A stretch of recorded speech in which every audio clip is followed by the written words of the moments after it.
Hello मेरे प्यारे बच्चों, तो कैसे हैं आप लोग। आई होप कि आप सभी बढ़िया होंगे और फिजिक्स का पूरा मजा ले रहे होंगे।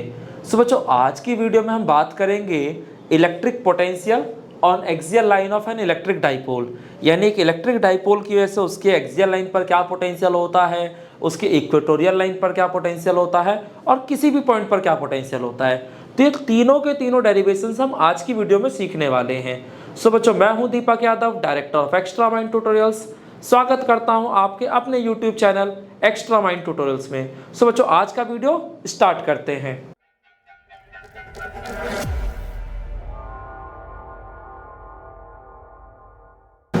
तो बच्चों, जैसा मैंने आपको बताया था कि बेसिकली हम लोग क्या देखने वाले हैं, इलेक्ट्रिक डाइपोल की वजह से उसके एक्सियल लाइन पर पोटेंशियल, कि भाई एक डाइपोल की वजह से उसके एक्सियल लाइन पर पोटेंशियल क्या होता है। ठीक है, तो अगर एक डाइपोल की वजह से उसके एक्सियल लाइन पर पोटेंशियल देखना है, इसका मतलब आपको एक डाइपोल दे दिया जाएगा और उसके एक्सियल लाइन पर किसी पॉइंट पर पोटेंशियल पूछा जाएगा। तो सपोज दैट ये हमारा एक डाइपोल है और डाइपोल पता है आपको क्या होता है, a pair of two equal and opposite charges separated by a very small distance. ठीक है, तो ये हमारे दो चार्जेस हो गए, एक माइनस का क्यू एक प्लस क्यू, और दोनों चार्जेस का बीच का गैप जो है वो 2a है। और सपोज दैट ये पॉइंट A है और ये पॉइंट B है और ये इसका सेंटर पॉइंट है सपोज दैट O। तो सोचो अगर ये सेंटर पॉइंट है तो इसका मतलब ये वाला डिस्टेंस भी स्मॉल a हो जाएगा और ये वाला डिस्टेंस भी स्मॉल a हो जाएगा। अब मुझे अगर एक डाइपोल की वजह से उसके एक्सियल लाइन पर पोटेंशियल देखना है, तो डाइपोल की वजह से एक्सियल लाइन का मतलब वो एक्सिस जो डाइपोल के एक्सिस के अलॉन्ग हो, उसी को हम लोग एक्सियल लाइन कहते हैं। तो ये हमारा एक्सियल लाइन हो गया। अब इस लाइन पर किसी भी पॉइंट पर अगर पोटेंशियल पूछा जाएगा तो भाई उस पॉइंट का डिस्टेंस तो देगा ना आपको। मान लेता हूँ डाइपोल के सेंटर से उस पॉइंट का जो डिस्टेंस है वो r है और हमसे बोला गया कि बताइए इस पॉइंट पर पोटेंशियल क्या होगा। तो मैंने आपको पहले भी कई बार बताया है कि किसी भी पॉइंट पर जो पोटेंशियल होता है वो उसके आसपास रखे चार्जेस की वजह से होता है। तो ऑब्वियसली अगर पॉइंट P पे आपको पोटेंशियल देखना है तो पॉइंट P पर जो भी पोटेंशियल होगा वो इसके आसपास रखे चार्जेस की वजह से होगा ना। तो पॉइंट P के आसपास एक माइनस का Q चार्ज रखा है, एक पॉजिटिव का Q चार्ज रखा है, यानी इन दोनों की वजह से इस पॉइंट पर पोटेंशियल होगा। और आपको ये भी पता है कि ये जो दोनों हैं ये पॉइंट चार्जेस हैं। तो किसी भी पॉइंट चार्ज की वजह से पोटेंशियल का जो फॉर्मूला था वो हमेशा आपको याद होना चाहिए, V = KQ/r। और आप ध्यान रखिएगा कि जब पोटेंशियल निकालते हैं तो वहाँ चार्ज पे कोई मोड नहीं होता, जबकि फोर्स और जब फील्ड निकाल रहे थे तो वहाँ चार्ज पे मोड होता था। तो मोड ना होने की वजह से क्या होगा, नेगेटिव चार्ज का पोटेंशियल नेगेटिव आएगा और पॉजिटिव चार्ज का पोटेंशियल पॉजिटिव आएगा। यानी पॉइंट P पर इसकी वजह से नेगेटिव का पोटेंशियल होगा और इसकी वजह से पॉजिटिव का पोटेंशियल होगा। और आपको एक बात और पता होनी चाहिए कि आपका जो पोटेंशियल है वो एक स्केलर क्वांटिटी है, इसलिए जब भी आपको पोटेंशियल देखना हो तो आप सिंपल अलजेब्रिक सम कर दीजिए। मुझे पता है वो पॉइंट P पर जो पोटेंशियल होगा वो A और B की वजह से होगा, और क्योंकि पोटेंशियल एक स्केलर क्वांटिटी है इसलिए मैंने दोनों की वजह से जो पोटेंशियल आ रहा था उसको सिंपली ऐड कर दिया। अब बताओ पॉइंट A की वजह से पोटेंशियल क्या होगा। तो फॉर्मूला वही है आपका पॉइंट चार्ज वाला, तो K - Q/r। r बोले तो ये टोटल डिस्टेंस, तो ये जो डिस्टेंस है ये आपका AP हो गया, प्लस इस पॉजिटिव चार्ज की वजह से क्या पोटेंशियल होगा, तो ये हो जाएगा K और जो चार्ज है वो प्लस का Q है बटे में R। R का मतलब चार्ज से ऑब्जर्वेटरी पॉइंट का दूरी, यानी कि BP। अब हमें समझना है कि AP और BP की वैल्यू क्या होगी। ठीक है, तो ये देखिए AP बोले तो यहां से लेके और यहां तक की दूरी, तो आपको पता है यहां से यहां तक का R है और यहां से यहां तक का A है, तो ये टोटल कितना हो गया R + A। ठीक है, और अगर आपको BP दूरी, तो BP यानी यहाँ से लेके यहाँ तक की दूरी, तो B से P का दूरी कितना होगा, तो भाई ये टोटल डिस्टेंस अगर R है और ये A है तो बचा हुआ R - A। ठीक है, यानी आपको ये क्लियर हो गया कि आपको AP की जगह R + A रखना है और BP की जगह R - A रखना है। तो नेगेटिव चार्ज की वजह से तो पोटेंशियल नेगेटिव का हो जाएगा ना, तो माइनस का KQ और बटे में AP की जगह आ गया आपका R + A और BP की जगह आ गया R - A। अब आपको पता है KQ कॉमन है तो कॉमन निकाल दो, मतलब दोनों में सेम था तो मैंने कॉमन निकाल दिया, तो यहाँ आ गया -1 बटे में R + A और यहाँ पे +1 बटे में R - A। कोई दिक्कत नहीं है। अब ये देखने में हो सकता है आपको थोड़ा सा अजीब लगे, क्योंकि बचपन से लेकर आज तक जो हम कहानी कह रहे थे उसमें हमेशा पॉजिटिव वाला आगे रहता था और नेगेटिव वाला पीछे होता था। बट इस बार क्या है, नेगेटिव वाला आगे आ गया और पॉजिटिव वाला पीछे रह गया। तो हम इसे पलट लेते हैं। तो हम पॉजिटिव वाले को पहले लिख देते हैं, ठीक है। तो पॉजिटिव वाले को हमने पहले लिख दिया 1/r-a, और फिर इस नेगेटिव वाले को बाद में लिख दिया। अब एलसीएम लेना आता है आप सभी लोगों को, तो आप इसका एलसीएम ले लो। तो यहाँ पे KQ और इसका अगर आप एलसीएम लोगे तो ये आ जाएगा r+a इनटू में r-a। तो इधर चला गया r+a और माइनस का साइन, और इधर आ गया r-a, ठीक है। बेसिक मैथमेटिक्स, और इसमें कुछ अलग से नहीं हो रहा। तो KQ और ये हो गया r+a। अब इस माइनस का मल्टीप्लिकेशन कराओगे तो माइनस का r और माइनस प्लस का a, और a प्लस भी a माइनस भी आपको पता है a² माइनस b² होता है, ठीक है। अब यहाँ पे जो कॉमन हो उसे काट दो। तो देखो यहाँ इस r से ये r चला जाएगा और a प्लस a करोगे तो 2a आ जाएगा। तो यहाँ पे अल्टीमेटली क्या बचेगा, KQ और a प्लस a 2a और बटे में r² माइनस a²। अब समझिए, आप लोगों को डाइपोल मोमेंट का फॉर्मूला याद होगा, और डाइपोल मोमेंट का फॉर्मूला था P = Q × 2a। यानी अगर आपको Q और 2a दिख रहा है तो इन दोनों को मल्टीप्लाई कर दोगे तो P आ जाएगा। तो ये जाएगा KP बटे में r² माइनस a²। तो ये हमारा पोटेंशियल का सिंपल सा फॉर्मूला तैयार हो गया। तो ये तो हमारा नॉर्मली किसी भी डाइपोल की वजह से पोटेंशियल आ गया।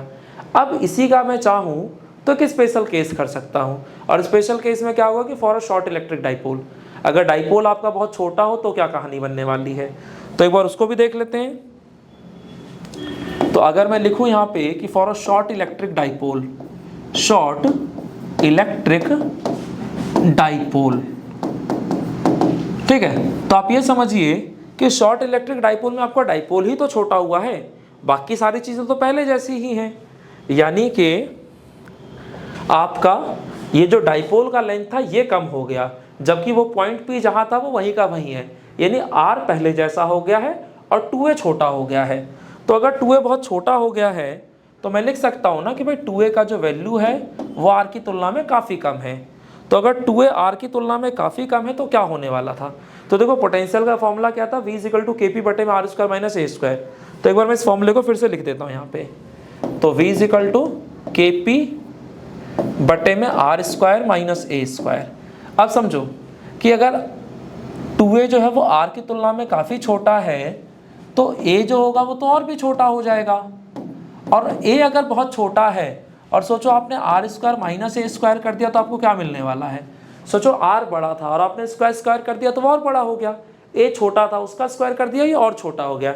यानी आप ये समझ लीजिए कि आपका ये जो स्क्वायर होता है ना, ये हमारे देश की सरकारों की तरह है। हमारे देश की सरकारें क्या करती हैं, अमीरों को और अमीर, गरीबों को और गरीब। तो सोचो स्क्वायर करने से क्या हुआ, जो छोटा था वो और छोटा हो गया और जो बड़ा था वो और बड़ा हो गया। यानी हम कह सकते हैं कि हम एक बहुत बड़ी चीज़ में से एक बहुत छोटी चीज़ को माइनस कर रहे हैं। इसे आप ऐसे समझिए जैसे आप अंबानी की प्रॉपर्टी में से मेरी प्रॉपर्टी को माइनस कर दो। तो अगर आप अंबानी की प्रॉपर्टी में से मेरी प्रॉपर्टी माइनस भी कर दोगे तो लगभग अंबानी के बराबर ही रहेगी ना भाई, क्योंकि इन टर्म्स ऑफ वेल्थ अगर मैं बात करता हूँ तो मैं तो कुछ हो ही नहीं अंबानी के आगे। तो इसलिए r² माइनस a² लगभग r² के ही बराबर होगा। तो बस हमने क्या करना है, r² माइनस a² की जगह r² पुट कर देना है। तो अगर हम r² कर देंगे तो ये आ जाएगा KP बटे में r²। तो ये हमारा पोटेंशियल का फॉर्मूला हो गया एक एक्सियल लाइन पर, ठीक है। और ये फॉर्मूला कब है, तो for a short electric dipole, for a short electric dipole. तो एक शॉर्ट इलेक्ट्रिक डाइपोल की वजह से पोटेंशियल का आपका ये फॉर्मूला हो गया। तो आई होप कि बच्चों आपको ये फॉर्मूला और ये पूरा का पूरा डेरिवेशन समझ में आया होगा। तो बहुत ही आसान डेरिवेशन है, ऐसा चीज़ में मुश्किल कुछ भी नहीं है, बस आप एक सिस्टमेटिक वे में करते चले जाओ, चीज़ें होती चली जाएंगी, ठीक है। यही फिजिक्स का बेसिक सा रूल है। आपको बस अगर सिस्टम को समझ लेना है, सिस्टम अपने आप समझ लिया तो सब कुछ आपके लिए आसान है, ठीक है, कुछ भी मुश्किल नहीं है। तो आप पहले इस जो भी मैंने डेरिवेशन कराया एक बार अपनी कॉपी में नोट डाउन कर लीजिए, और अगर आप चाहें तो इसका PDF मैं वीडियो के डिस्क्रिप्शन में भी डाल दूंगा, आप वहाँ से भी डाउनलोड कर सकते हैं। ठीक है बच्चों, ओके। तो ये तो हो गया हमारा एक्सियल लाइन का। अब इसके बाद बात करते हैं हम लोग इक्वेटोरियल लाइन की, यानी एक डाइपोल की अगर इक्वेटोरियल लाइन पे हमें देखना हो तो वहाँ क्या पोटेंशियल होगा। तो हम बात कर रहे हैं electric potential on equatorial line of an electric dipole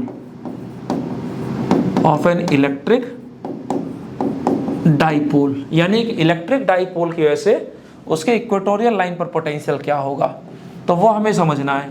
तो पहले तो आपको ये समझ में आना चाहिए कि इक्वेटोरियल लाइन क्या होता है, फिर तो आप पोटेंशियल निकालेंगे। तो एक डाइपोल की वजह से देखना है ना, तो पहले मैं एक डाइपोल बना देता हूँ। तो डाइपोल का मतलब pair of two equal and opposite charges separated by a very small distance. तो ये जो डिस्टेंस है हम 2a से रिप्रेजेंट करते थे।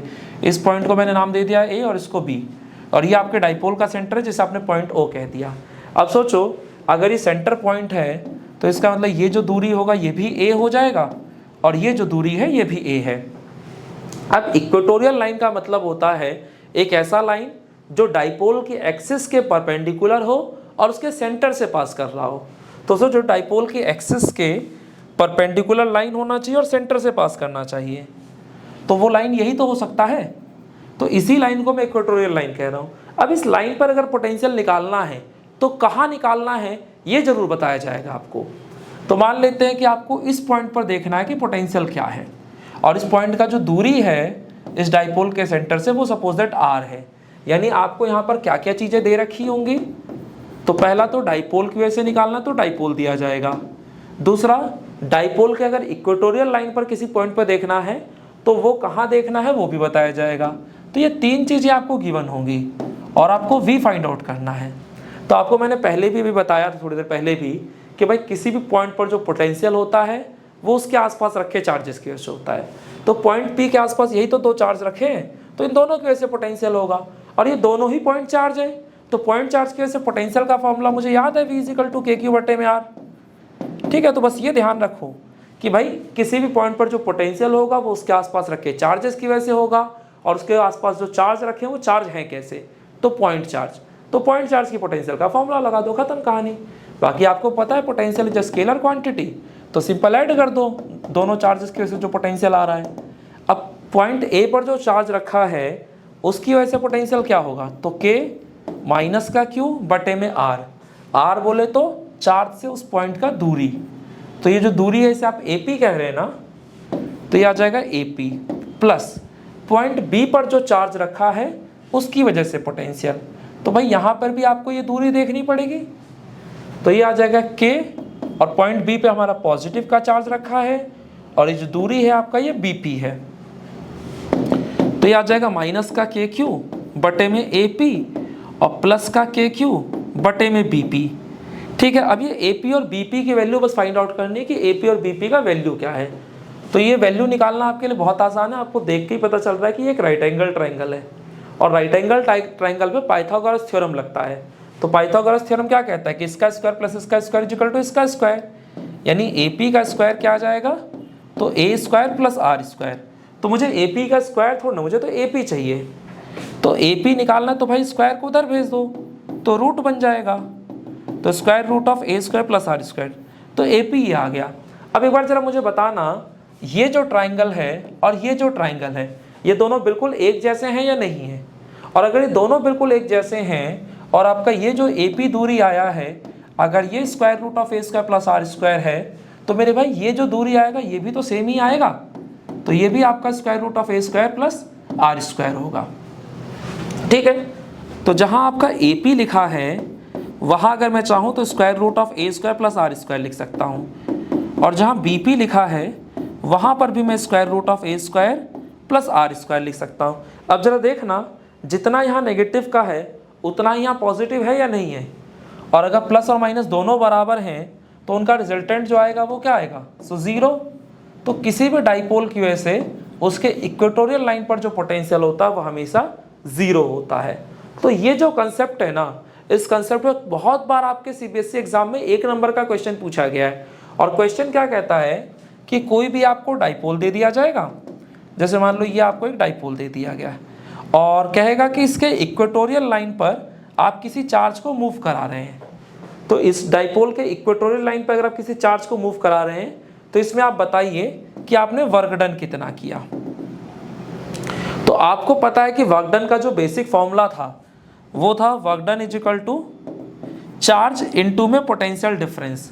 सपोज दैट ये पॉइंट ए था और ये पॉइंट बी था और आपसे कहा गया कि पॉइंट ए से पॉइंट बी तक हम लेकर जा रहे हैं। तो भाई आपका फॉर्मूला हो जाएगा W A B is equal to Q into में V B minus V A. अब देखो चाहे पॉइंट ए हो और चाहे पॉइंट बी हो, ये दोनों के दोनों पॉइंट्स डाइपोल के इक्वेटोरियल लाइन पे ही तो हैं, यानी दोनों ही जगह पोटेंशियल क्या होगा आपका जीरो। अब अगर यहाँ भी पोटेंशियल जीरो और यहाँ भी जीरो, तो zero minus zero is equal to zero, और जीरो से आप किसी को मल्टीप्लाई करेंगे तो जीरो ही आएगा। तो यहाँ पे आपका जो वर्क डन आएगा वो हमेशा जीरो आएगा। तो ये वाला कंसेप्ट बहुत बार आपके बोर्ड एग्जाम में पूछा गया, इवन कॉम्पिटिटिव एग्जाम में पूछा गया है कि भाई किसी भी डाइपोल की वजह से उसके इक्वेटोरियल लाइन पर बताइए पोटेंशियल क्या होगा। तो आई होप कि आपको ये चीज़ें समझ में आ रही होंगी। तो पहला ये डेरिवेशन सिंपल था, उस डेरिवेशन बेस्ड ये क्वेश्चन, तो ये दोनों ही बहुत आसान है।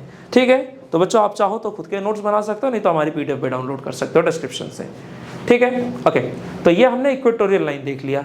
अब इसके बाद इसमें एक और लास्ट डेरिवेशन रह गया है और वो है कि भाई किसी भी पॉइंट पर पोटेंशियल निकालना हो।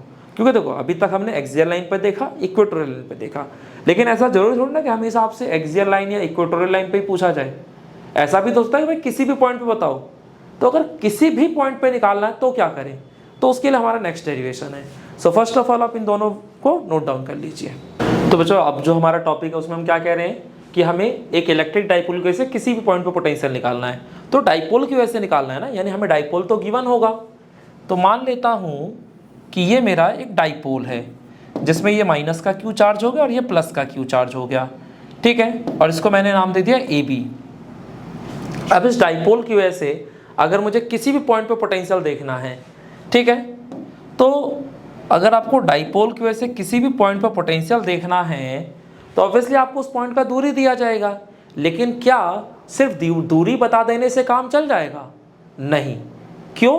क्योंकि अगर आपसे बोला गया कि भाई जो डाइपोल का सेंटर पॉइंट है वहाँ से किसी पॉइंट पे पोटेंशियल बताइए जो कि उसके सेंटर से 5 सेंटीमीटर की दूरी पे है, तो भाई डाइपोल के सेंटर से 5 सेंटीमीटर की दूरी पर तो पॉइंट इधर भी हो सकता है, इधर भी हो सकता है और इधर भी हो सकता है और किधर भी हो सकता है। तो ऑब्वियसली सिर्फ 5 सेंटीमीटर बता देने से काम नहीं चलेगा, आपको डिस्टेंस के साथ साथ एंगल भी बताना पड़ेगा। तो मैं कह देता हूं कि डाइपोल के सेंटर से r डिस्टेंस पर कोई पॉइंट P है, ठीक है, जो पॉइंट है मेरा वो r डिस्टेंस पर कितने एंगल पे है, तो मान लेता हूं थीटा एंगल पे।